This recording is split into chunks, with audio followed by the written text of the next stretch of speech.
Good morning, everyone, and welcome to 1990. I do not have, I'm reading from a paper because I was really not supposed to be the one doing the introduction, but my CEO was unable to come.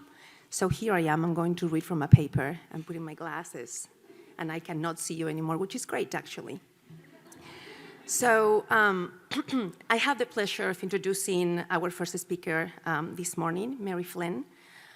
She's the Executive Director and the Dean for the Urban Ministry Institute of Topeka, TUMI.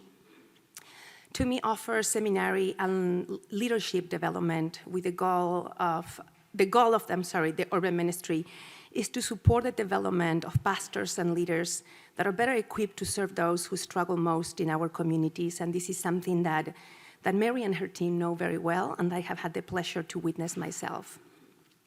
I asked our CEO, Jenny Ismert, who was supposed to be here and failed me, what led to the decision of funding this program that Mary and Shannon are going to describe pretty soon. And Jenny shared with me, and she told me it was okay for me to share, that her brother suffered from mental health illness and an addiction. And this journey for her help her understand the very important work of treating the soul as much as treating or addressing the physical and behavioral health conditions. The work that Mary and the Soul team are leading brings light to the importance of providing unconditional support and love. The value of being present to offer and guide individuals when they're ready to seek or to move to the next step that will lead to wholeness is crucial. Jenny also appreciates Mary's desire to study the work that she does and her team and to evaluate the outcomes and create an approach that can be replicable by other communities. So Mary and Shannon will share their transformative work and the role that spirituality and human connectedness play on healing the mind, the body, and of course, the soul. Thank you.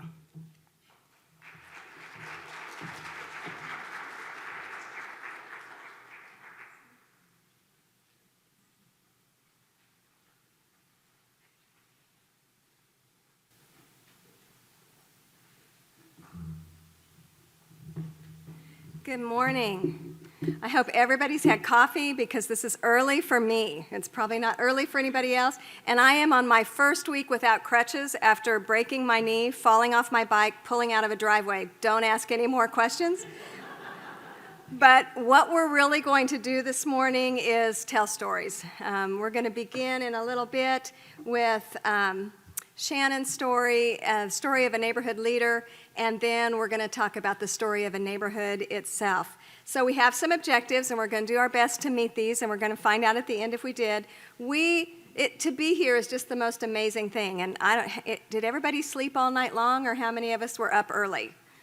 Yeah, and I don't, like, early's not my time zone, but I was, I was awake and thinking about this, and what an incredible thing it is for a work in a high-poverty neighborhood that is grassroots to be invited to the table to talk with you guys today. And the conversations you're going to have all day long are so incredible. I'm just, can't tell you how grateful I am to be here. I am here to represent my neighbors, not to talk about them or to speak for them, but to represent them in this space. So we're going to be part of this conversation. I hope that you'll be looking at all day on collaboration between neighbors and chaplains, spiritual care, health leaders to address challenges and create lasting change. And then we're going to walk out of here with hope. That is my goal. I hope that we're going to walk out of here with hope this morning. That's what we really want to do. You guys are doing so much important work, so much changing, transforming work. So we want to experience hope this morning that individuals who live in high-poverty neighborhoods can take responsibility for the challenges.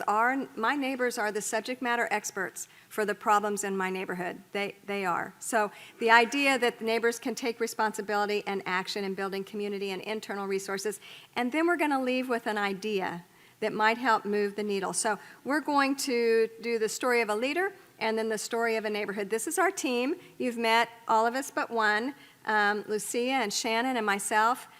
We have lots of others that are part of this. Dr. Robin LaBarbera from the LaBarbera Solutions is our researcher for this project, and you'll hear more of this as it goes. Right now, so I'm really here to support Shannon because Shannon has a powerful story, and we're here because in a collaborative meeting, we were invited to do this. But what I do with my life, what I get up in the morning to do, is train leaders. And the leaders that I train and equip are leaders who come from hard places and who want to serve in hard places. And it's a special kind of equipping. Shannon is that kind of a leader. She is a leader from a hard place, serving in a hard place. And I'm going to tell a little bit more about her later, but I don't want to take any of her time. So she's just going to tell you her story. Shannon, come on up.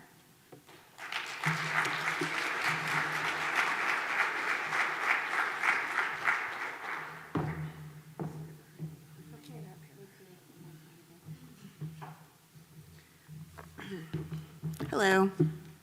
I discovered something about myself this morning that I didn't realize. I can sleep through 3 alarms and a phone wake-up call. And I want to thank everybody for having me here, and I'm going to bawl my head off before I'm done, so just warning you. Okay. Trust. What does it really mean? Webster's dictionary defines trust as a firm belief in the reliability, truth, ability of someone or something. Scripture calls it a foundation of faith. And in life, we're taught to trust those who say they'll help, to believe that when we reach out our hands in vulnerability, someone will take our hand and walk with us. But what happens when they don't? Hello, my name is Shannon, and I was homeless for 3 years this last time. The reasons why don't really matter, but what I learned from it does. I used to be a very trusting person, even after surviving trauma.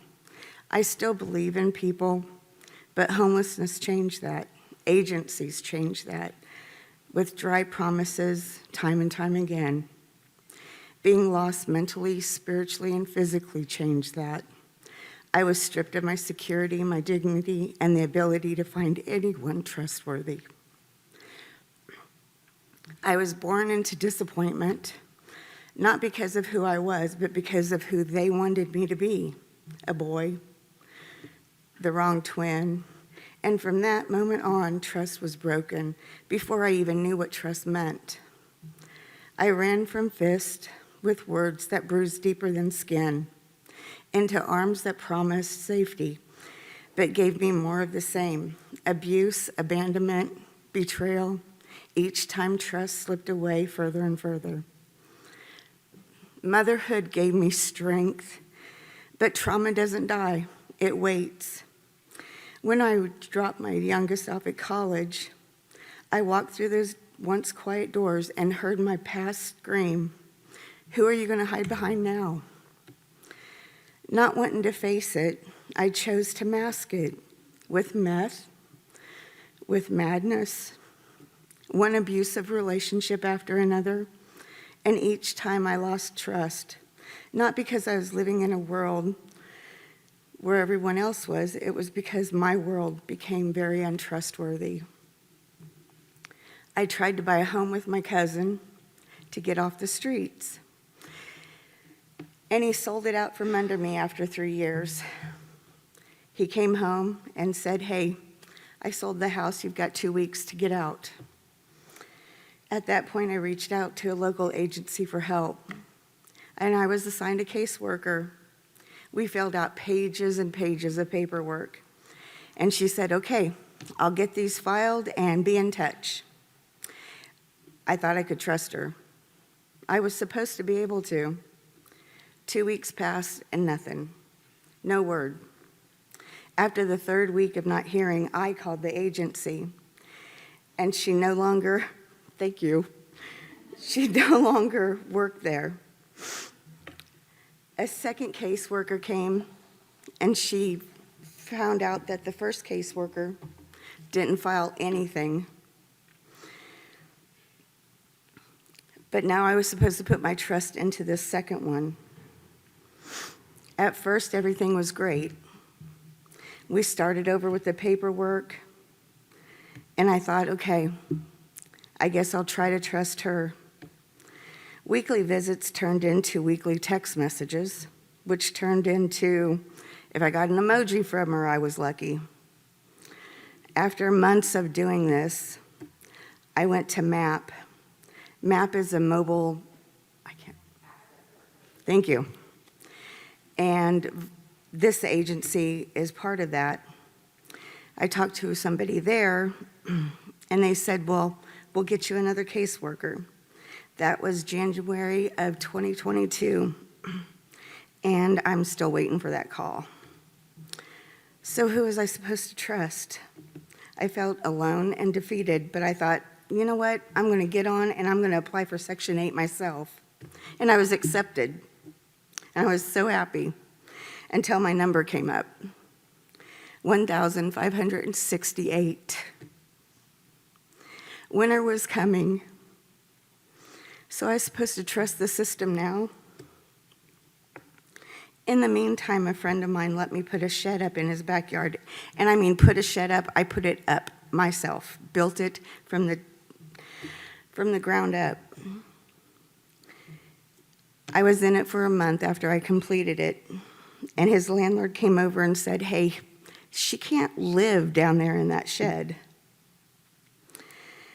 So what was I going to do now? Oh, by the way, that shed is still standing today, and there have been several people not live in it. From there, another friend of mine had a camper on his property. Of course, it was his condemned property. It wasn't perfect, but it was still a home. And then winter came. I have 2 dogs, and their water dish was on the ground, and if I left it on the ground, it would freeze solid before they even had a chance to drink it. So I put a tent up in my camper, and with my dogs, a lot of blankets, and a little heater, and the heat from my TV, because I did have my TV in there with me. We stayed pretty warm. I did stop drinking as much as I usually did, not drinking alcohol.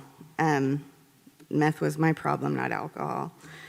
But I stopped drinking as much because, going to the bathroom at that point in time gave a new meaning to frostbite on your cheeks. One afternoon, Mary and I were talking, and she told me they were going to do a warming center at Central Park Church, and asked me if I wanted to go there and help. I thought I was there to help them, but really, they were helping me. The church gave warmth, food, and dignity to everyone who came through those doors. They didn't look away, they didn't judge, or even make us feel like they were keeping a close eye on us. They treated us like we mattered, like we were humans. They gave us trust. And something happened to me those 2 days. I started hearing a voice. It was really unclear, or maybe I still wasn't ready to hear it, but it was definitely something. I went back to that church from that point on, not every Sunday, but more than I had in years. And I made friends. I volunteered, but I realized I had trusted so easily the people that I shouldn't have. And because of that, I was having trouble trusting those people that I really should have. By now, we were doing Sunday meals. And Mary says we don't work on Sundays. Try feeding 50 to 70 people.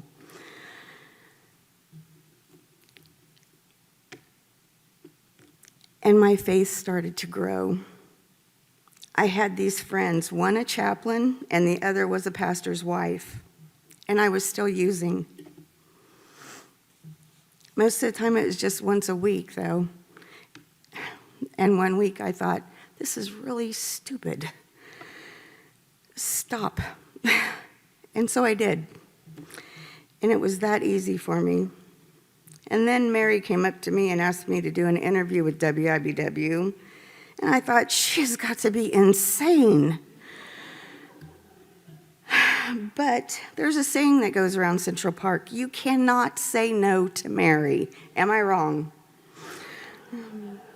So I did the interview. By the end of it, I was so emotionally drained, and my anxiety was through the roof. And I really wish that I still used, but I didn't. I just thought, I'm just going to go back to my camper and sleep the rest of the day. But then she asked me if I wanted to hang around for the next meeting, which was with United Healthcare. And all I had to do was sit there and listen, and like I should have believed that. But in the middle of the meeting, I was asked, hey, why don't you share your story? And I knew it. Before that, before I finished telling my story, I was trying to take notes, because that's what Mary always tells me before we have a meeting: try to take good notes. By the end of me telling the story, and everybody started talking, this is what my notes looked like. Meeting, United Healthcare, money, group, spending. And then after I told my story, I knew it. And then while everybody was talking, and I was trying to listen and keep up, I couldn't. And then I wrote, what's going on? Because I really didn't know at that time that my life was just about to completely change. Then they asked me what I thought. And all I could do was stand up and excuse myself, walk into the other room, and I fell to my knees and started crying. And I looked up and I said, God, what is going on? Am I supposed to trust everything that I just heard in there?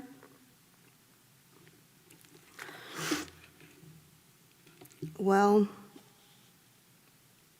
how could I trust those things after everything that I'd been through? And I tried. But things like that just don't happen to people like me. And I'll prove it, because not long after that meeting, code compliance came and took the camper I was living in and the rest of everything else I had. And I thought, what am I supposed to do now? I have me and my dogs. I was scared and exhausted, just done with everything by then. And Mary said, hey, you can put your tent up in my backyard. And I want to tell you guys something.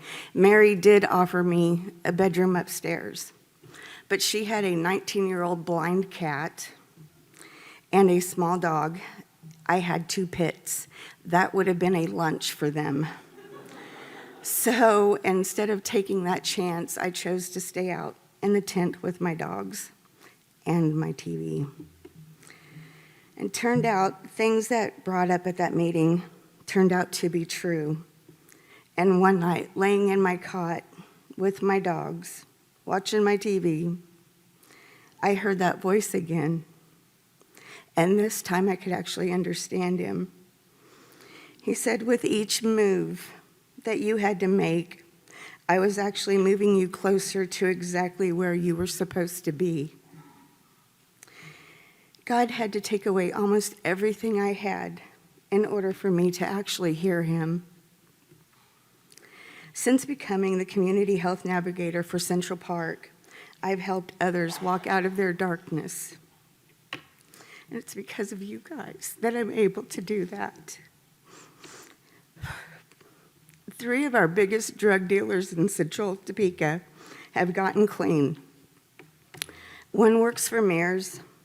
1 moved out of Central Park and in with his dad. and he realizes the best thing for him is not to move back because of what follows him. And now, I really had nothing to do with those two getting clean. They did that beforehand. But the third one was my first success story. It was me. I was the third one. I am my first success story. I actually learned that not only do I need to love myself, take care of myself, but I also need to trust myself. Trust choices I make. Trust my actions are not going to lead me away from this path that he put me on. And how can I expect others to trust me if I don't trust myself? Well, let me tell you about a couple people who actually do trust me. One, a friend of mine that I knew before. Everybody that I've helped since then were my friends, were my people before, the ones that I sold drugs to. Well, this friend happened to be pregnant. And Thanksgiving morning after she had her baby, DCF came and took her baby away. She came to me broken and lost and not knowing what to do. And now she's clean, she's employed, and she just signed her lease on her first apartment. And she's starting to get overnight visits with her daughter now. Another neighbor who was, a hot mess. He was just released from prison. I picked him up and took him straight to Mears, then to an Oxford house. And now he is there living and doing great. Excuse me. Now, every other Tuesday and Thursday, I volunteered to drive our church van to MAP. And one Tuesday, Rose, another member of the church, and I were heading up to the church to see if we had anybody waiting. And honestly, I just wanted to go shopping that day. I didn't want to have to do this. So I was like, we get up there, there's nobody there, we can leave and we can go shopping. I pulled behind the church, and there was a guy sleeping there. And I thought, oh, great. One guy is going to prevent us from going shopping. I walked up to him, and I tapped him on the shoulder, and I said, hey, are you waiting for a ride to MAP? And he looked at me, and he said, what's MAP? And I looked at Rose, and I said, baby, we can go shopping after all. I turned and started to walk away from him, but I couldn't. I turned back around, and I explained to him what MAP was, and I explained to him that I could take him there. He goes, and then what? I said, well, then, if you're ready, if you want me to, I can help you change your life.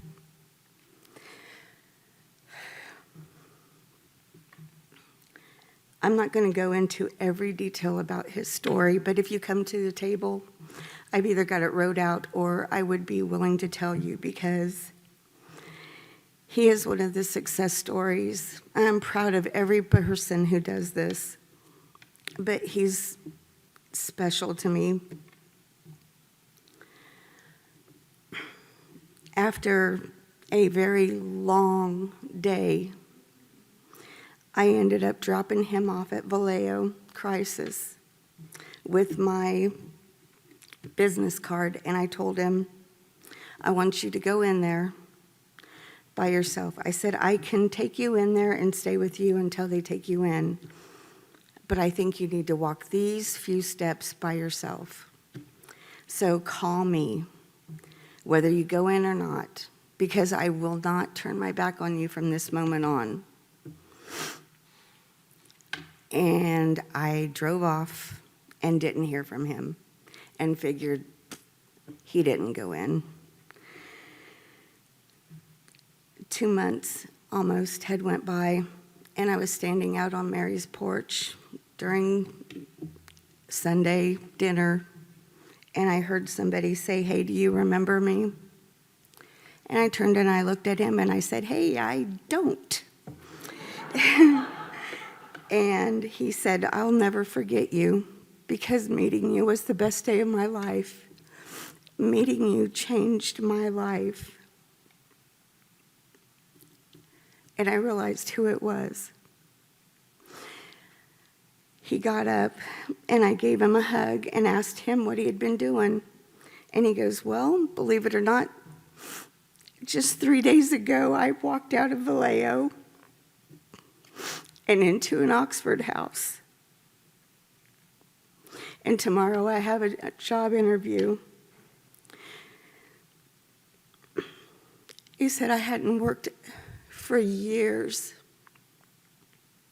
and I owe this all to you."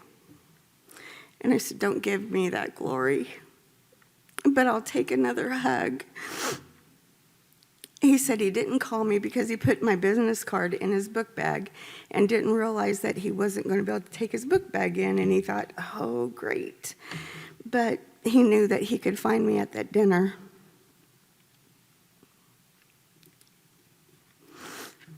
Two weeks ago, when I was at dinner, he came to me to tell me that he had just gotten a promotion, that they actually gave him the keys to the business because he got there every morning before anybody else. In chaplaincy, we're taught that presence is often more powerful than answers. My time with the ones that I'm working with remind me that sometimes trust is not built in grand gestures. It's built in small, consistent moments, showing up, listening, remembering someone's name, and returning when you say you will. Most don't need a sermon. They just need someone who won't walk away, someone who will see past the dirt and say, "You matter because you are human and you're not invisible." In these moments, I'm not just a navigator or a chaplain. I'm a witness to what happens when trust is tender and someone dares to believe again. So what about me? Since accepting the position as the community health navigator, like there was any doubt that I was going to not take the position, my life has been so busy. I've taken courses in case management, wounded healers, basic chaplaincy, and grief management. I'm in seminary every Monday or every Saturday morning. I study theology, and I'm also taking intro to CPE. And here's that surprise I was telling you about, Mary. I'm also taking a course in art therapy because before all of this, I actually had my bachelor's degree in fine art. And I'm holding an A in all three, I think. I help people get their city IDs, apply for health care, promoting United Healthcare. I help them get into treatment, into Oxford houses, take them to appointments, and now I'm going to also be helping them get their government phones. My house is open for showers and laundry.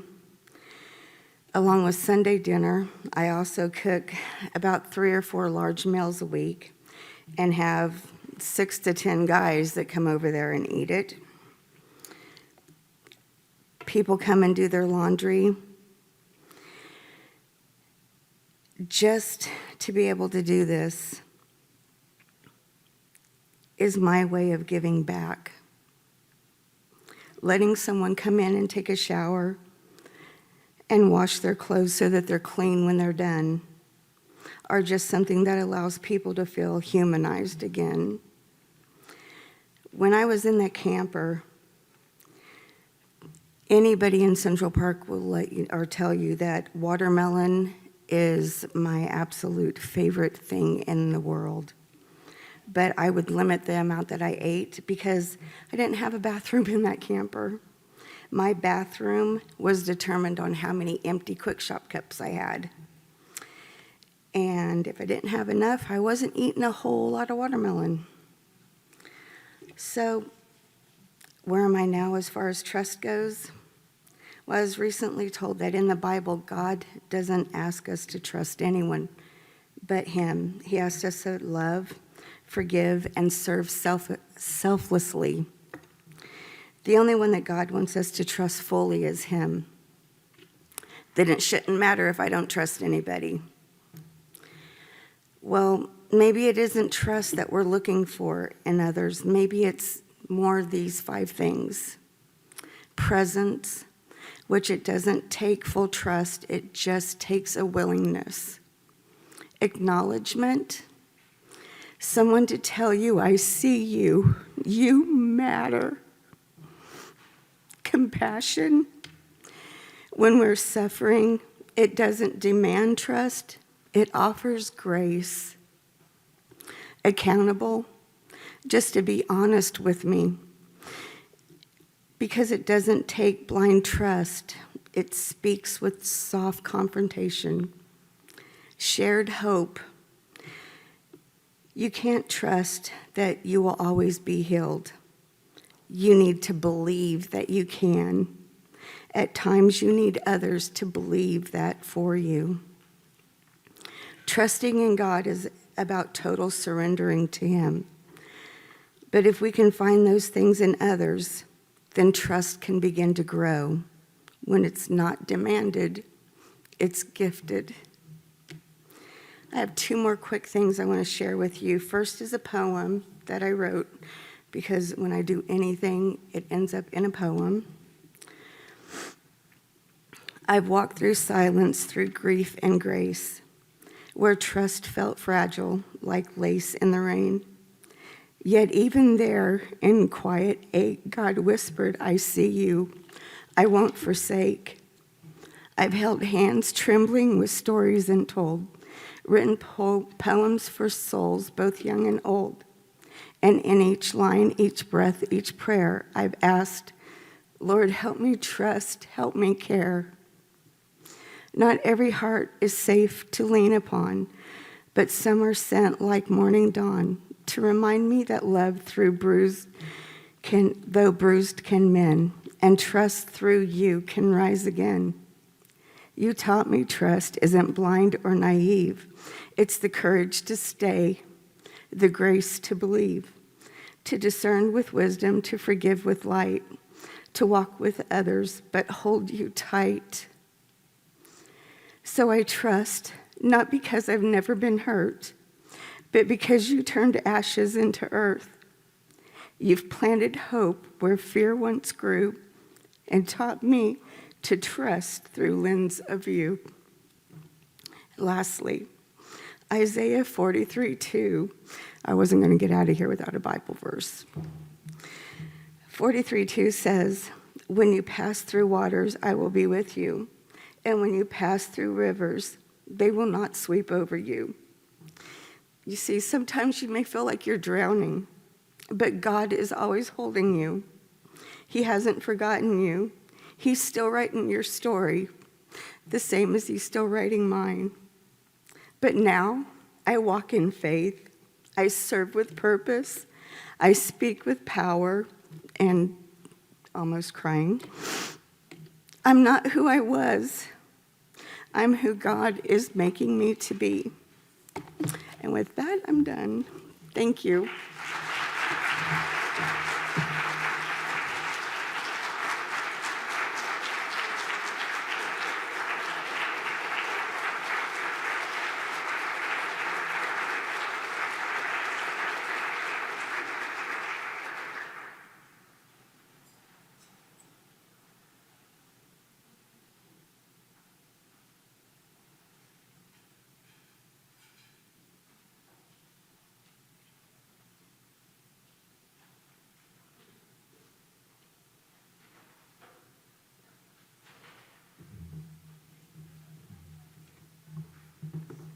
Thank you. I wanted Shannon to go first so she could have all the time she needed, and I'm just going to be the packing peanuts that fills us in, and I promise I'll get us out on time. But with your permission, I'd like to round her story with some of the background and how that shapes up into whole neighborhood flourishing. Everything Shannon just shared is the goal. That is the story. That is the point. And so I hope to kind of show green for go, red for not go, how this looks in a broad thing. And I have my phone up here, so I promise we're going to get out in time because it's 9 o'clock. What time do we finish? 9:45. Okay. 9:23. 9:45 we finish. So what I'm going to do is talk really fast, and you're going to listen really fast, and I'm going to skip some things, and then we're going to be at the table all day long. But I didn't want to cut that short at all. You know, the background for me is that clear back in 2011, in partnership with Topeka Rescue Mission and Central Park Christian Church and some others, we started the Urban Ministry Institute, which whole purpose is to train leaders who come from hard places to serve in hard places. That's the goal. And it made sense to me that if I was going to be training urban leaders, that I would live in an urban neighborhood. And so I moved to Central Park, and this is us, that little yellow box. How many of you know Central Park in Topeka? This isn't new to you, okay? They literally call us the box. It's not where everybody just picks first to go shop for a place to live, typically known for high crime, for challenges of all kinds. But I just knew that that's where I should go if I wanted to be around people. We have some beautiful places, but I didn't know that at the time. All I knew was this was an urban area. I would have people there. I was sure that I was serving, so that's where I was going to go. We started the seminary, and 14 years later, we now have, our seminary is viable for urban leaders because our classes are under $100 each, and that's for books and tuition and everything that we're doing. It's a 4-year program, 16 modules. Anybody can go. Nobody keeps books. If they can't pay, they can't pay. And for a while, because we began this with Topeka Rescue Mission, we actually had more students in seminary who were homeless than we had in the community. And so at that point, the mission, we set up a second satellite. And if any of you remember the Center for Biblical Leadership Development with the Rescue Mission, that was one of our sites. That is no longer active since COVID, but that was part of us. Well, in the process of all this, we began our classes both in the community and in the county jail and in the prison. Sort of one and got our feet on the ground, did the next one and the next one. And after a few years, a pattern emerged. My neighbors' journeys often take them, and I'm going to use my notes some because I want to make sure I hit the high points on this. My neighbors' journeys take them in and out of jail and prison and crisis and healthcare challenges, precarious housing, homelessness, addiction, mental health issues. Our community classes include people who have experienced these same things but are stepping out ahead, or some of them are not people who come from high poverty environments, but they serve people who do, and they just want to be more informed in how that looks and how they can serve. But one thing stood out to me over a period of time.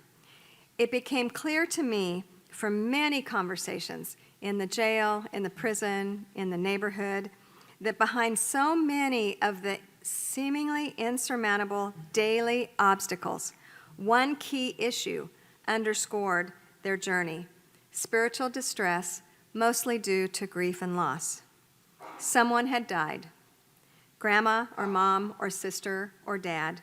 Someone had left. Someone abused. You know, we're really still just learning about trauma.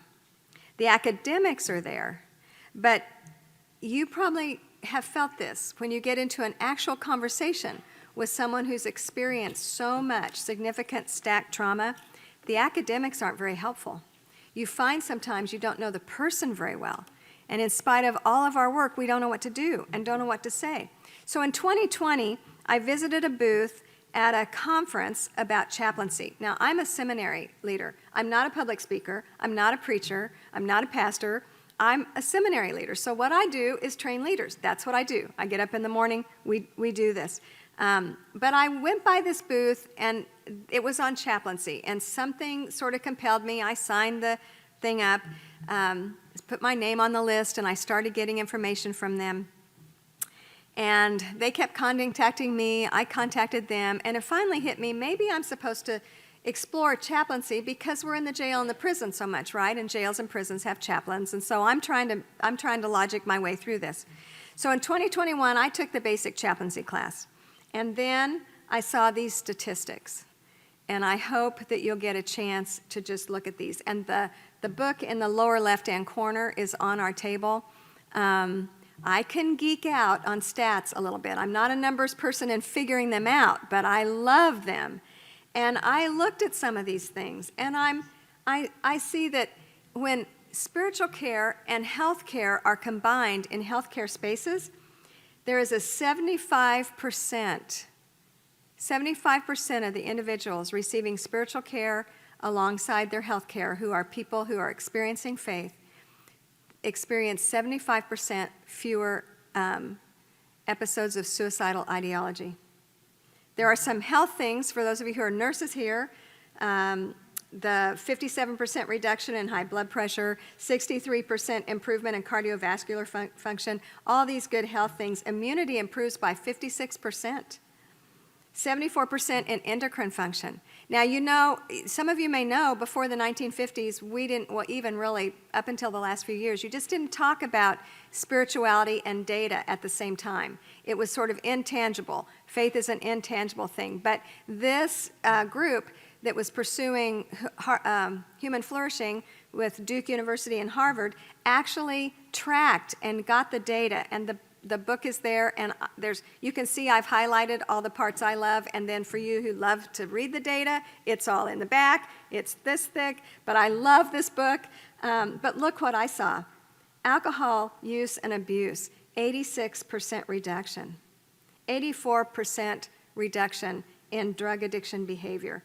Well-being and happiness, 79% increase, and the stats went on and on. And suddenly I thought, oh wait, chaplaincy is not just about giving me more cred in the jail. There's something here.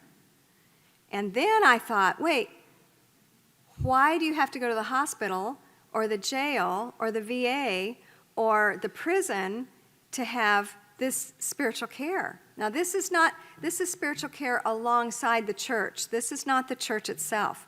This is spiritual care in secular environments. All kinds of faith opportunities, lots of training involved with this. I got excited about this question. What if every neighborhood had a chaplain of their own who served alongside their church, but in the secular space around the church, practicing the presence of God in these challenging areas? What would that look like? And why haven't we done that? So we've done some things similar, but not this particular model. So, because I could, we added the Center of Urban Chaplaincy to our seminary, and we started running after this question. Well, I trained myself. I continued to get more training, completed clinical pastoral education to get board certification, and now I'm working on the doctoral level to learn how to teach and develop CPE programs so that we can train competent urban leaders to infiltrate our spaces with spiritual care of listening and loving. But more important, I started looking around the neighborhood I lived in and saying, what would a neighborhood chaplain look like? I'd lived in my neighborhood for a decade. We'd had, meetings and other dinners and things like that. But I had to up my game because I needed something different, something where people with the most spiritual distress could come together, somewhere where people who were just getting out of jail could return to their community and find a safe place and a meal. We were watching leaders rise up in jail and prisons and take seminary classes and renew dreams and hopes and goals, but then return to our suffering neighborhoods and flounder without healthy community. And I felt like my whole desire to see urban leaders flourish and serve and become significant parts of vital ministries in their neighborhoods, was also floundering, because in spite of all the hard work by so many community people, you come out of jail and prison one person at a time. And you're just so quickly swallowed back up by all the things that make life so challenging. So, along with several neighbors, including Shannon, we started what we called Neighbor Night, it started out a simple dinner in the driveway. We pulled out the grill, the guys fought over the grill, we grilled anyway, we had hamburgers and hot dogs. It was open to anyone, especially people coming right out of jail. That was on my heart at the time. How are we going to strengthen people who are coming home? And how are we going to give them someplace to go to? And everybody should be able to have someplace to go home for Sunday night dinner. I was rural ministry for a long time. Everybody ate together on Sunday night. I'm like, we have to. So over the last 2 years then, we've grown to a solid core of about 50 of us who eat together every single week, and on Thanksgiving and on Christmas Day, plus others who come in and out. When camps are being abated, we were running 80. It looks like numbers are up, because 3 weeks ago we had close to 100. No idea we were going to have that many, but we had close to 100 that night. Everybody was bringing their people that they found. People walk through the park and just say, hey, come on to dinner with us. But what I want you to hear is they're inviting people to come to dinner with them, to come to family dinner. And so then the last 3 weeks we had, after the 100, we had 80 for 2 weeks. We had 65 this week. I think we can count on the fact that numbers are going up. The thing is, we know each other and we care about each other. We're not always trustworthy, but we are beginning the process of trusting others. And Shannon did a great job sharing how complicated that whole topic is. Our most struggling neighbors are facing up to warrants, taking care of court obligations, choosing sobriety and seeking treatment, and connecting with their choices of faith and church and spiritual family. We did this quietly. I lose track of my notes real fast, you guys, so let me find me. Okay. We did this quietly. We didn't post anything on Facebook. We didn't raise funds. We never asked anybody for any money for this, but Shannon put up a Facebook page, then told me she put up a Facebook page. So now we have a Facebook page. And people began to notice. Some people began to give. Our core group grew, and a leadership team arose. So you can imagine how exciting that was to me, because here we are training leaders through this opportunity. And leadership is not only about going to seminary. Leadership is just what it is, leadership. We have a team. I can break my leg, or a year ago I got third-degree burns on my leg, same leg. Every year I take 8 weeks off for some major injury. Our team just rolls on. One day in the middle of the afternoon, I got news that my roommate was in a car accident in Kansas City. I was halfway through the homemade ice cream. We have homemade ice cream every Sunday night. And I was halfway through that, and I was able to just pick up and go because my team could come and do this. When I was on vacation, Shannon took over the dinner, and they used the church this year, which was fun. So we have a team. We know each other. And then our church opened up the first warming center that Shannon told you about. And the reason we opened the warming center was because neighbors said they would stay all night and staff it. And that gave the church the courage to have the warming center, because we could stay. It was no trouble, because we all know each other. It was just us. It was just dinner all night long, right? So here we are. There's nobody to be afraid of. There's no stigma, because it's us opening the building for us to stay warm overnight so that people in our neighborhood don't die. I mean, that's the whole point for that. This past year, we had 3 warming centers, but the warming centers were a big part of building and bridging trust with the neighborhood, because they were neighbor staffed. More important, the center and the heart of these meals is community and conversation. We sit at tables, we eat on tablecloths, we use real dishes when I don't have a broken leg, and we aren't a feeding program. Only the sick and mobility challenged get go plates. Everybody else has to sit down, put their feet under the table, use real silverware, and talk to each other. We eat together, we talk, and we have community ethics that we practice when we're together. One conversation at a time, we talk about some of the areas of spiritual distress that hold us back from hoping forward. I'm going to back up just a little bit, then I'm going to need to skip a little too, but again, we'll be around. I'm going to put this slide up because one of the individuals in this slide, whose name is Tracy, she was at dinner one night, and the next day by noon, she had died of a fentanyl overdose. So we have a practice in our community that we always say goodbye at the end of the night. We don't just eat and run, because we really never know who we won't see again the next day. Part of Shannon's story happened in the middle of all this. And then, as we're learning to trust one another just a little bit and do this thing, somebody trusted us. And United Healthcare responded to this. See, the thing is about these statistics that I love is they are from healthcare spaces. So the thing there is they are healthcare spaces with spiritual care as sort of part of that team. In the neighborhood, we had the spiritual care, but we didn't have the healthcare access.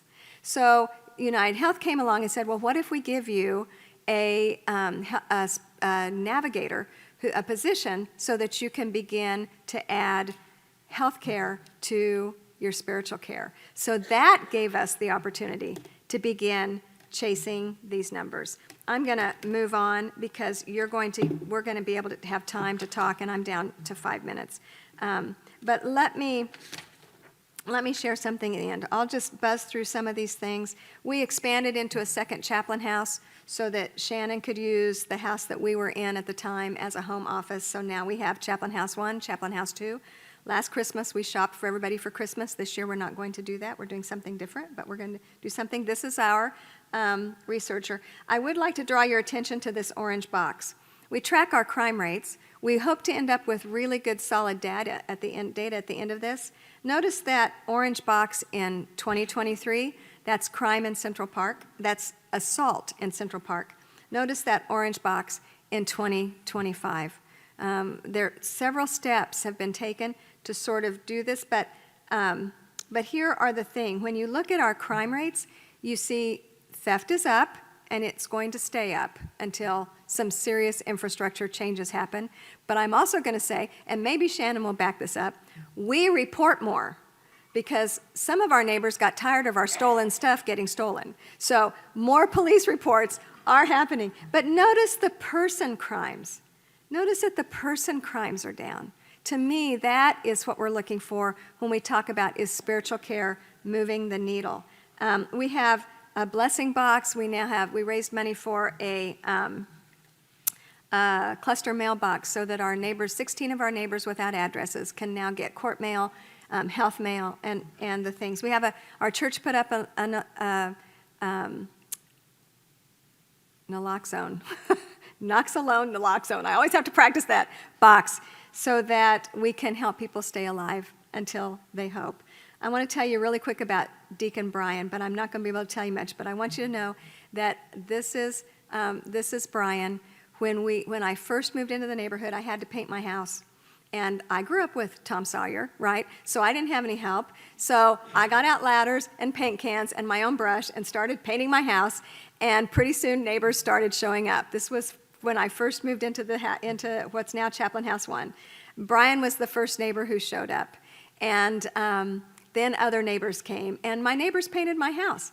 And Brian is one of our neighbors who was not very healthy. We were worried about him. He would not pray with us at dinner. But you know what? When I broke my leg, it was Brian that prayed for me. And he has now been through treatment and has chosen to leave the street and move into housing. You know, what I really want to do today is give you hope, because you are some of the hardest working people. And we have all suffered from sort of case management chaos that began during COVID that we thought was just all going to smooth out, that doesn't feel like it ever did. But what I want to say, I'll skip this. We're going to say we met our objectives. I've got some action steps But my biggest action step for us is that we begin to realize that spiritual care is a resource, and it's a necessary resource because of spiritual distress. You know, you've done something today that is so important. I just want to ask you a quick question to close. Do you ever get homesick for the people you serve? Do you know what I mean? I woke up about 3:30 this morning homesick for my neighbors and my students because I was thinking about them and this conference. These are the people that I do life with. I'm a neighborhood chaplain. I don't go home from them. I go home to them. I don't solve problems for them. I solve problems with them. I don't cook dinner for them. I have dinner with them. And I don't just love them. I experience love among them. What you've done today to invite us to the table is probably the greatest gift you could give to my neighbors. It's huge to this because you've brought a whole neighborhood to the table today for this conversation you're going to have all day long. In my mind, it's as if they were all here, and they all care. And God is here, and He does care. And you are here, and you care. And that's the collaboration that will move the needle. That's the thing. This is where the power for change and transformation is, beyond only having a house or a job or a doctor, but for human flourishing, because humans flourish in community. Thank you so much for bringing all of us from Central Park to the conversation today.